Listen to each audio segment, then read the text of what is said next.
Good morning friends. C language सीखने की series में आज हमारा नेक्स्ट लेक्चर है। तो इस लेक्चर में हम लोग कुछ इम्पोर्टेंट टर्मिनोलॉजी के बारे में पढ़ेंगे या कुछ इम्पोर्टेंट कंटेंट्स के बारे में जानेंगे कि जब भी मैं प्रोग्रामिंग करते वक्त उसका नाम लूँ तो आप लोगों को कंफ्यूज नहीं होना है। तो जानते हैं, चलिए। जैसे आप लोगों को पहले बता देता हूँ कि हम लोगों को बचपन में किताबें पढ़ने से पहले ABCD सिखाई जाती थी ताकि हम लोग किताब पढ़ सकें, क्योंकि सबसे पहले लेटर्स से हमने वर्ड बनाने सीखे, वर्ड से सेंटेंस, और सेंटेंस से हम लोगों ने ऐसे वगैरह लिखने सीखे। तो फिर ये भी एक लैंग्वेज ही है। तो चलिए इसकी ABCD पढ़ते हैं। सबसे पहले जानते हैं टोकन्स क्या होता है। हमने कोई भी प्रोग्राम हमने लिख दिया है, ठीक है। तो लिखे हुए प्रोग्राम की सबसे छोटी इकाई, smallest unit of program, token कहलाएगी, ठीक है जी। लेकिन याद रहे कि जो हमने जो सिलेक्ट की है ना सबसे स्मॉलेस्ट यूनिट ऑफ प्रोग्राम, उसका मीनिंग होना चाहिए कंपाइलर के लिए, यानी कि और कंपाइलर क्या है वो मैंने पिछले वीडियो में आप लोगों को बताया था कि कंपाइलर एक ऐसा सॉफ्टवेयर है या फिर एक ऐसा प्रोग्राम है जो कि हाई लेवल लैंग्वेज में लिखे हुए कोड, यानी कि इंग्लिश में लिखे हुए कोड को लो लेवल लैंग्वेज के कोड में कन्वर्ट करता है या फिर 0-1 की फॉर्म में कन्वर्ट करता है, जिसको कि मशीन समझ सके, ठीक है। तो टोकन्स क्या है? प्रोग्राम की सबसे छोटी इकाई है जो कि एक पर्टिकुलर मीनिंग कंटेन करके रखती है कंपाइलर के लिए, ठीक है। और सी प्रोग्रामिंग लैंग्वेज में टोकन्स 6 टाइप के सपोर्ट करती है। जो सी लैंग्वेज है 6 टाइप के टोकन्स को सपोर्ट करती है, जैसे कीवर्ड्स है, आइडेंटिफायर्स है, कॉन्स्टेंट्स है, स्ट्रिंग्स है, ऑपरेटर्स है, स्पेशल सिंबल्स है। तो चलिए जानते हैं इनके बारे में। सबसे पहले कीवर्ड्स है। सी प्रोग्रामिंग लैंग्वेज में 32 कीवर्ड्स होते हैं, ठीक है। अब कीवर्ड्स क्या हैं? कीवर्ड्स कुछ प्री डिफाइंस वर्ड्स होते हैं, या फिर यूँ कहूँ कि कुछ रिजर्व्ड वर्ड्स होते हैं प्रोग्रामिंग लैंग्वेज में, जो कि पहले से ही डिफाइन किए जाते हैं कि भाई इनका एक पर्टिकुलर मीनिंग होगा, ठीक है। चलिए, और ये जो कीवर्ड्स हैं ये किसी भी प्रोग्रामिंग लैंग्वेज की जो फंक्शनलिटीज़ हैं या फिर कुछ फीचर्स हैं उनको यूज़ करने में हम लोगों की हेल्प करते हैं। वो 32 कीवर्ड्स कौन कौन से हैं वो देखिए। ऑटो है, डबल है, इंट है, कैर है, फ्लोट है, ये सब हैं। देखिए, union, continue, for, sign, void, do, if, static, else, break, while, डेटफुल, go to, size of, volatile, float, short, जो भी हैं ये 32 हैं। रटने की ज़रूरत नहीं है। जैसे जैसे कोडिंग करेंगे, प्रोग्रामिंग सीखेंगे, तब तब इनका यूज़ होगा तो आप लोग समझ जाएंगे। लेकिन याद रहे, मैं इसलिए एक बार बता रहा हूँ ताकि आप लोगों को आइडिया रहे कि हाँ ये हमने कुछ सुना हुआ है, और फिर बाद में जब इसका मीनिंग बताया जाएगा कि ये सब होता है तो वो क्लियर हो जाएगा। टेंशन नहीं है। चलिए शुरू करते हैं। अब आता है आइडेंटिफायर्स क्या है। जैसे आइडेंटिफायर्स अपने नाम के अकॉर्डिंग किसी भी चीज़ को जो आइडेंटिफाई करे वो आइडेंटिफायर्स है। अब आइडेंटिफाई किसको करना है चलिए बताते हैं। प्रोग्राम है, ठीक है, उसमें बहुत सारे एलिमेंट्स होंगे, ठीक है ना। जो उन एलिमेंट्स को कोई भी नाम असाइन करे वो आइडेंटिफायर्स हैं, ठीक है। चलिए नेक्स्ट पढ़ते हैं। प्रोग्राम में बहुत सारी एंटिटीज़ का यूज़ होता है, जैसे कि हमने किसी का वेरिएबल का नाम दिया, किसी फंक्शन का नाम दिया, या किसी और अदर एंटिटीज़ का नाम दिया। हमने किसी भी एंटिटीज़ का, उसको नाम असाइन करने के लिए आइडेंटिफायर्स का यूज़ होता है। इन सबको नाम असाइन करने के लिए आइडेंटिफायर्स का यूज़ होता है, ठीक है। तो ये सब आइडेंटिफायर्स का काम है।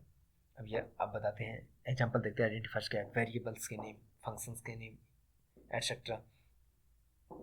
और identifiers are the user defined names. ये सब ये जो आइडेंटिफायर्स हैं ये सब जो प्रोग्रामर जो प्रोग्राम कर रहा है, जो सॉफ्टवेयर बना रहा है, उसकी मर्जी को डिपेंड करता है कि उसकी मर्जी है भाई वो क्या नाम दे। वो इसमें उसका नाम रवि दे सकता है, राजकुमार दे सकता है, हाकिम दे सकता है, वर्षा दे सकता है, राखी दे सकता है, कुछ भी नाम दे सकता है उनका, ठीक है ना। हरिओम दे सकता है। चलिए कोई नहीं, आगे देखते हैं अपन, और आइडेंटिफायर्स के क्या नियम है वो भी देखते हैं। चलिए, रूल्स ऑफ आइडेंटिफायर्स, क्या क्या नियम है इनके, चलिए देखते हैं। N identifier can only have alphanumeric characters, ठीक है। अब वो कौन कौन से हैं? ए से जेड तक हो सकता है आइडेंटिफायर। जब कोई भी मतलब हमने किसी भी एलिमेंट को नाम दिया है तो क्या नाम है उसको आइडेंटिफायर बोलेंगे, और वो नाम कैसे रख सकते हैं उसको स्मॉल ए से जेड तक उसका नाम रख सकते हैं, कोई भी वर्ड लिख सकते हैं, मतलब इनका इस्तेमाल करते हुए कैप्स लॉक में यानी कि कैपिटल में ए से जेड तक हो सकता है, 0 से 9 तक हम लोग नंबर्स का इस्तेमाल कर सकते हैं और बीच में अंडरस्कोर का इस्तेमाल कर सकते हैं। चलिए मैं बताता हूँ आप लोगों को। किसी भी आइडेंटिफायर का एक वेरिएबल ले लो, उसका नाम देना है मेरे को, वो भी आइडेंटिफायर कहलाएगा। चलो उसका नाम मैंने रखा राज, ओके है। 09 रख दिया तो भी ओके है, बैक किया। अंडरस्कोर 02 रखा, वो भी ओके है, ठीक है।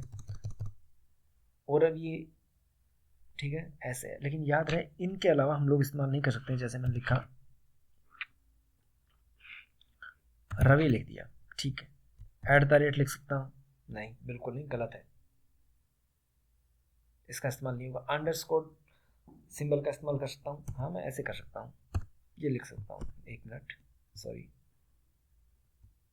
ये लिख सकता हूँ, नंबर लिख दिए, कुछ भी नंबर लिख लो फिर, ठीक है ना, चलेगा।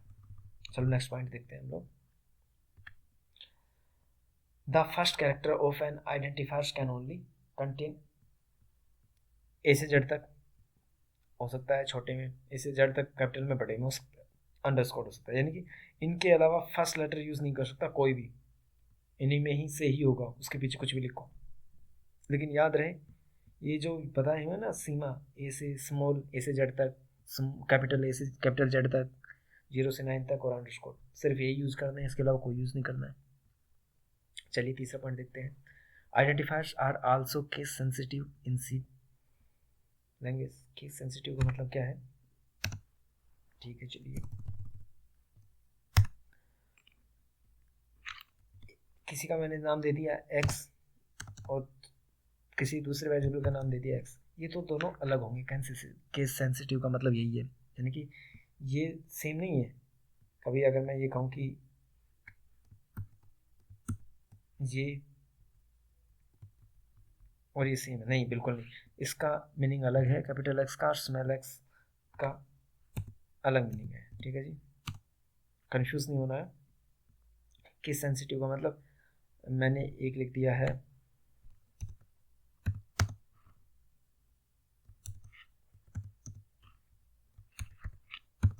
तीनों अलग अलग हैं, तीनों अलग अलग हैं और इनका इस्तेमाल भी तीनों अलग अलग ही होगा।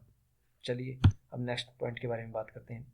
Keywords are not allowed to be use as the identifier, ठीक है।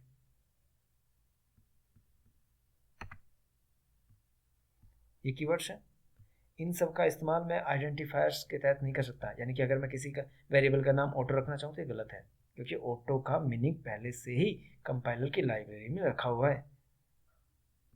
अगर मैं उसका इस्तेमाल ऑटो की जगह रखता हूँ तो ऑटो का मीनिंग अलग है और मैंने यूज़ किसी अलग तरीके से किया है तो वो एरर देगा कंपाइलर, ठीक है। चलिए लास्ट देखते हैं। It should not contain any white space character. और देखिए वाइट स्पेस का मतलब, मैंने लिखा राज,